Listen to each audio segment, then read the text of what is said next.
Assalamualaikum warahmatullahi wabarakatuh. Alhamdulillahirabbil alamin. Segala puji bagi Allah Subhanahu wa taala yang telah melimpahkan rahmat, karunia dan ridhonya sehingga saya bisa mempresentasikan dari kelompok 8 sebagai pemateri yang pertama yang terdiri dari saya sendiri, Saiful Hadi, Muhammad Syarif Hidayatullah, Edika Yuliana Putri, Anida Nur Afika. Salawat serta salam semoga selalu tercurahkan kepada junjungan kita Nabi besar Muhammad Sallallahu Alaihi Wasallam yang telah membimbing kita dari zaman jahiliyah ke zaman terang benderang sampai saat ini. Baik, langsung saja saya sebagai pemateri yang pertama akan menjelaskan tentang pengertian Pancasila. Pancasila, nama Pancasila ini terdiri dari dua kata Sanskerta. Panca berarti 5 dan sila berarti prinsip atau asas. Pancasila merupakan rumusan dan pedoman kehidupan berbangsa dan bernegara bagi seluruh rakyat Indonesia.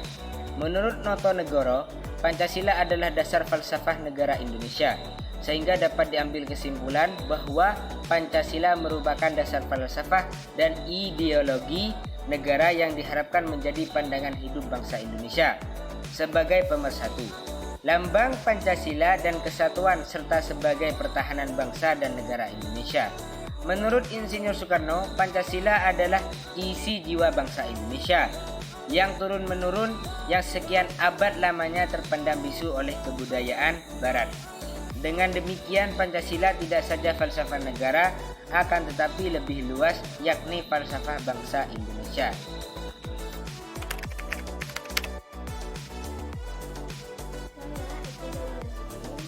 Saya sebagai pemateri kedua akan menjelaskan kesatuan sistematika sila-sila Pancasila. Maksudnya, bahwa sila-sila Pancasila pada hakikatnya merupakan dasar filsafat negara Indonesia yang terdiri atas 5 sila yang masing-masing merupakan suatu asas peradaban.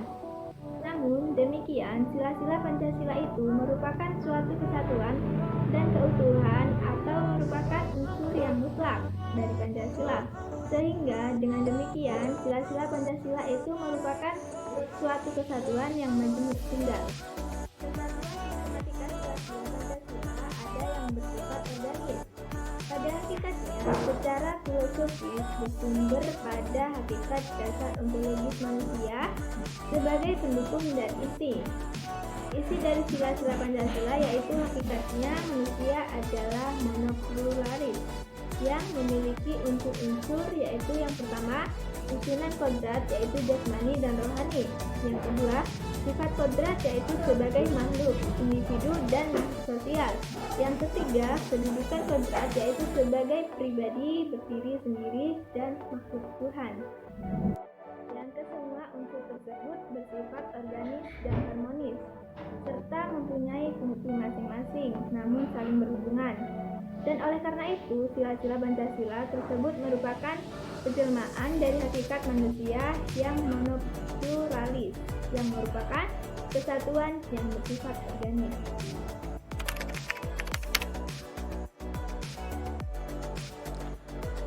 Saya Anida Nur Afika sebagai pemateri ketiga yang akan menjelaskan tentang kesatuan sistematika sila-sila Pancasila yang bersifat hierarkis dan bentuk piramidal. Susunan Pancasila yang bersifat hierarkis dan piramidal berarti sila ketuhanan yang Maha Esa menjadi basis dari sila kemanusiaan yang adil dan beradab, sila persatuan Indonesia, sila kerakyatan yang dipimpin oleh hikmat kebijaksanaan dalam permusyawaratan atau perwakilan, serta sila keadilan sosial bagi seluruh rakyat Indonesia. Sebaliknya, bahwa ketuhanan yang Maha Esa adalah ketuhanan yang berkemanusiaan, yang bersatu dan berkerakyatan dan keadilan sosial. Dan intinya, urutan-urutan dari 5 sila tersebut menunjukkan suatu rangkaian tingkat dalam luarnya dan isi sifatnya, yang merupakan pengkhususan dari sila-sila di mukanya. Sehingga dengan demikian, kelima sila Pancasila ini mempunyai hubungan yang mengikat antara suatu dengan yang lainnya dan menjadi kesatuan yang bulat.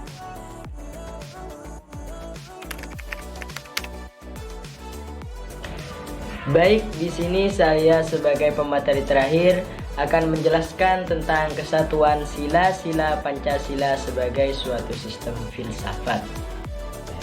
Jadi kesatuan dari sila-sila Pancasila pada hakikatnya bukanlah hanya bersifat formologis saja, namun dia juga meliputi kesatuan ontologis, dasar epistemologis, dan dasar aksiologis dari sila-sila Pancasila tersebut.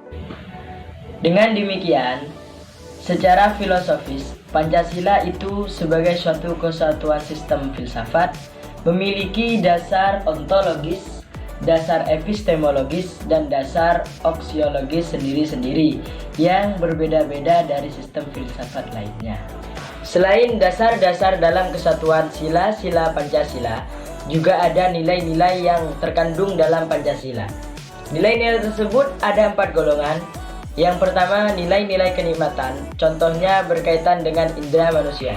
Yang kedua, nilai-nilai kehidupan, contohnya berbagai nilai yang penting bagi kehidupan manusia. Yang ketiga, nilai-nilai kejiwaan, contohnya terdapat dalam keadaan jasmani atau lingkungan. Yang keempat, nilai-nilai kerohanian, contohnya adalah modalitas.